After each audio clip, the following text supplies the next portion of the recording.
आपको ढोला मारू की जो संक्षिप्त कथा है, प्रश्न आएगा कि ढोला मारू की कथा का सार लिखें। आपको सारी बातें लिखनी होगी। बड़ा प्रश्न आएगा 20 नंबर का। अभी तक कथा आपको बताई थी कि जब मालवणी को ये पता चल जाता है कि अब तो ये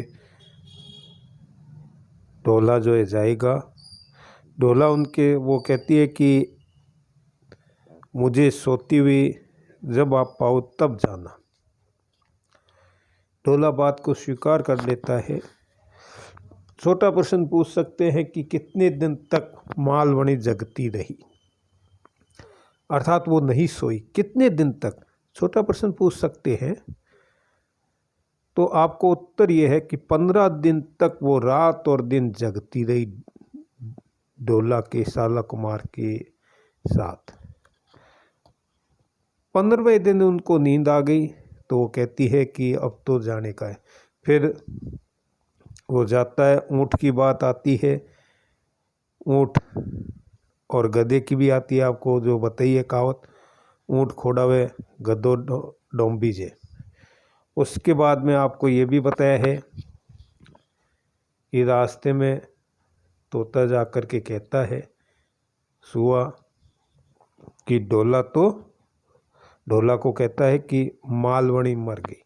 तो वो कहता है 9 मण चंदन उससे 1 मण अगर से उसकी दाग कर दे। ये सारी बातें होने के बाद वो मारू प्रदेश में पहुंचते हैं और उसमें ऊँट, और क्योंकि आपको पहले ही बताया है कि जो लोक कथाएं होती है उसमें पशु पक्षी भी बोलते हैं, संवाद होता है, रोचकता आती है। जिस प्रकार से पंचतंत्र आदि कथाएं हैं उसमें पशु पक्षियों की है, उसी प्रकार इसमें भी है।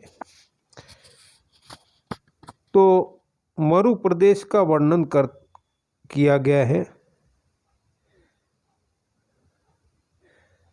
और दोनों आपस में, क्योंकि अब रास्ते में और तो कोई होता नहीं है, ढोला ऊँट पर अकेला होता है और वो दोनों बातें करते हैं। ऊँट कहता है यहाँ तो खाने को कुछ है ही नहीं, सारी बातें होती है, कटीले हैं कि यहाँ मैं क्या खाऊं। तो वो कहता है कि हे ऊँट, जो भी है वहाँ तो तुम्हें जो नागर बेली यहाँ कहाँ से ला करके दूँ। ऊँट नागर बेली जो है वो खाता है और वहाँ क्या था,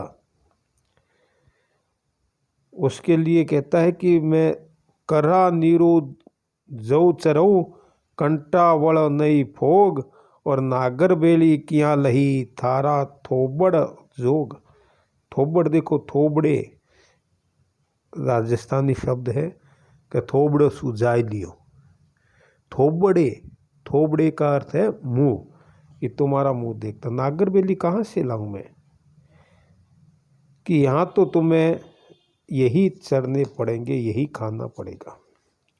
ऊँट कहता है कि ये नीरस है, प्रदेश अच्छा नहीं है, मरु प्रदेश है, यहाँ कुछ भी नहीं है, पत्ते नहीं है, सारी बातें नहीं हैं।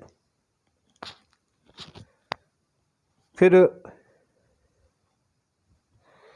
ढोला अंत में कहता है कि हे ऊँट, यह देश बड़ा सुहावना है। क्यों सुहावना है, उसका कारण बताता है। क्योंकि यह मेरी ससुराल है, यहाँ आँख को आम गिनो और करीलों को जाड़ों के कदम्ब। देखो कहता है यहाँ जो वर्णन किया है वो क्या है, करहा दे सुहावणऊ जेमू सासर बाड़ी आंब सरीखऊ आक गणी जाड़ी करीला जाड़ी। जब ससुराल की बात आती है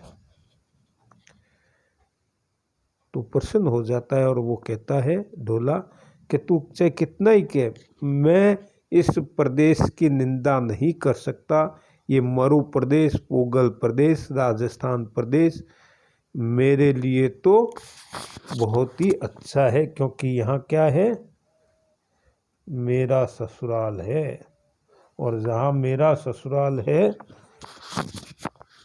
जहाँ मेरी प्रियतमा है, वही सबसे अच्छा है। और ऊँट को बहुत कुछ मनाता है और बातें करते हुए रास्ता निकल जाता है और वो मरु प्रदेश के पास में आ जाते हैं। वहाँ एक गडरिये को ढोला देखकर कहता है, हे उज्जवल दांतों वाले युवक, ऊँट पर चढ़ा हुआ तू जा रहा है? क्या तेरे घर पर प्रेयसी मुग्धा है जिसके लिए शीत खा रहा है? शीत खा रहा है का मतलब तू यहाँ सर्दी में है। ढोला से वो कहता है, तो ढोला वापस कहता है, जिस वृक्ष से मारू उत्पन्न हुए उसकी छाल का टुकड़ा गिर गया। विधाता ने उससे चंद्रमा बनाया और लेकर आकाश में रख लिया। गडरिया कहता है, हे ढोला, मेरे को डंगे वचन सुनो। मारू जो है हमारी साथिन है और हम मारू के मित्र हैं। वो अलग बात कहता है, ये अलग समझता है। उधर से ऊँट कहता है, हे ढोला, चलो चलो, रास्ता पकड़ो, इस ढालू भूमि पर ढाल चाल को मत चूको, यह मारू दूसरी स्त्री है, यह गडरिया झूठ कह रहा है। ऊँट सांत्वना देता है।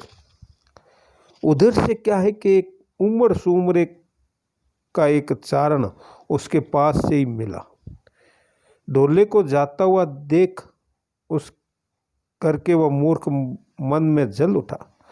वह चारण ढोला से कहने लगा, हे ढोला, तुम जिसके लिए जा रहे हो, तुम्हारे मन में जो है, मैं उसी की बात बता रहा हूँ। जो तुम मारू पिंगल देश की जो मारवणी है, उससे मिलने जा रहे हो, मैं उसकी बात बता रहा हूँ। अब उसके साथ क्या हुआ? हे ढोला, तूने आने में बहुत देर कर दी, और देर होने के कारण मारू की क्या हालत हो गई? वह वृद्धा हो गई। तू जाकर के क्या करेगा? देखो यहाँ जो दोहा है, ढोला मोड़ो आवयु, मोड़ो आवयु, गई बाला पण बेस, और अब घण होई खोरड़ी, जाई कहाँ करेस। देखो ढोला मोड़ो, मोड़ो जो राजस्थानी शब्द है, बहुत ही अपने बीकानेर में प्रचलन है। आइयो, तू मोड़ा आया, लेट आया, तुम्हें शीघ्र आना चाहिए। उसकी बाल्य अवस्था छोड़ करके वो तो वृद्धावस्था को प्राप्त हो गई। अब जब वहाँ के लोग ही कहते हैं, चारण जो होते हैं बात कहने में माहिर होते हैं, उन्होंने जब कह दिया, चारण ने जब कह दिया, तो अब ढोला के मन में चिंता हो गई। और अब वो क्या करे? ढोला ऊँट से कहता है, अब आए हुए वापस चले क्या? हे ऊँट, तुम ही बताओ कि हम क्या करें।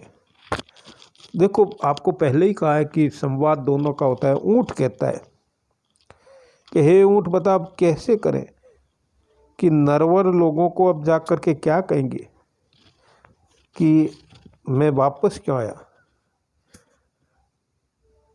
तब एक बात यहाँ जो शिक्षा की कही है, दुर्जन केरा बोलड़ा मत पातर जो कोय, और अणहोती होती कही सगड़ी साँच न होए। कि दुर्जन, दुष्ट, बुरे व्यक्तियों के जो वचन होते हैं, जो बोल होते हैं, उसके धोखे में मत आना, धोखा मत खाना।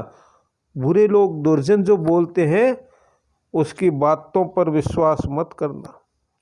वे अनहोनी को होनी बताते हैं, उनका सब कथन सत्य नहीं होता है। कि होती कहो और सगली साँच न होए, सारी बातें सत्य नहीं होती। इस चारण की बातों पर विश्वास नहीं करना चाहिए।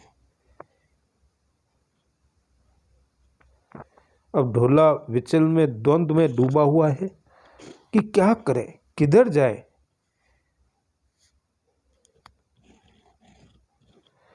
अब वो कहते हैं, उधर से कि दूसरी बूढ़ी हो गई, बता क्या करे। सामने से विशु नामक एक चारण, दूसरा चारण आया। उसने आकर के शुभराज किया, श्रीमान का कल्याण हो, आशीर्वाद दिया। तो ढोला कहने लगा, हे विशु सुनो, एक ने ऐसा कहा कि मारवाणी बुढ़ी हो गई, तू सच बता कि क्या बात है, कि मारवाणी बुढ़ी हो गई क्या, मारू बुढ़ी हो गई क्या। यदि तुमने मारवाणी को देखा है, उनके चिन्ह बता और सच सच बताना कि पूगल का मार्ग आगे बढ़े या मैं यहीं से वापस चला जाऊं, कि तू जो कहेगा वही मैं करूंगा। जब मेरा ब्याह हुआ था, देखो यहाँ भी आया है, दड़हू बरसड़ी मारवणी, 1.5 बरसड़ी मारवणी। वो कहता है मारवणी 1.5 वर्ष की थी और उसका पति 3 वर्ष का था, उसका यौवन चला गया, अब तू यौवन पूर्व कैसे रह गया क्या। अब वो आगे कहता है मारवणी के रूप का, मारवणी के सौंदर्य का वर्णन करते हुए वो चारण कहता है कि मारवणी जो है वो किसके समान, गति गंगा, मति सरस्वती, सीता शील स्वभाव, और महिला सरहर मारवई मारुणी मारुणी अवर न दूजी काय। वो कहता है मारवाणी की गति में तो गंगा है, चरित्र से तो वो गंगा के समान पवित्र है, उसके समान पवित्र नारी नहीं है। और बुद्धि में वो किसके समान है, मति सरस्वती, सीता शील स्वभाव। वो गंगा, गति में तो गंगा है, चाल में तो गंगा है, और बुद्धि में सरस्वती और शील स्वभाव में सीता के समान है। महिलाओं में मारवाणी की बराबरी करने वाली दूसरी कोई नहीं है। नखशिख वर्णन करता है कि वो बड़ी सुंदर है, उसके दांतों का अलंकार सारा वर्णन करते हुए कि कैसे है, चाल में हाथी के समान, नासिका, वो नखशिख वर्णन किया गया, उसके सौंदर्य का वर्णन किया गया, और कि उसके समान कोई सुंदर नहीं है। कांति सूर्य के समान उज्जवल है। सारी बातें कहने के बाद ढोला को मारवाणी 3200 सुलक्षणों की खानी है, उसका भाल चंद्रमा जैसा है, ते कुमकुम जैसी और कमर सिंह की सी है। और सारी बातें होने के बाद ढोला को ये विश्वास हो जाता है कि मारवाणी सुंदर है, चंद्रमुखी है। विशु आगे कहता है कि मारवाणी में उतने गुण हैं जितने आकाश में तारे हैं। चल चित्त वाले प्रेमी कहो, उसका वर्णन कैसे करूं। तेता मारू माई गुणा, जेता तारा अंब, उचल उचल चिता साजना, कहीं कहूँ दाखौ संभ। आगे वो करता रहता है, मारू के रूप का विचार कर विष्णु ने ये दो कहे। साला कुमार ढोला उनको पुरस्कार देता है, मोहरे देता है, क्योंकि उनके मन वांछित जो है इच्छा पूरी हो गई। आगे फिर वो कहता है कि पूगल कितना दूर है। चलते चलते संध्या हो गई, पूगल अभी नहीं पहुंचा। ढोला ऊंट से नाराज होकर कहता है, दिन बीत गया, आकाश में अंबर डंबर सा छा गई, झरने हो रहे हैं, ऊंट तू जल्दी चल और तू मुझे जल्दी से जल्दी पूगल देश पहुंचा दे। सड़ छड़ी मत मारो, क्योंकि वो मारने लगता है, छड़ी से मारता है। देह को चूर चूर मत करो। दोनों द्वीपों के बीच में मारवाणी मुझसे कितनी दूर हो सकती है। आगे फिर वो कहता है, ऊँट कहता है कि मैं जल्दी से पहुंचा दूंगा, तुम मारो मत मुझे। और चलते हुए वे सारे उगल पहुंचते हैं। उगल पहुंचने के बाद आगे दोनों का मिलन होता है। उसकी जो कथा है क्रमशः अगले वीडियो में आप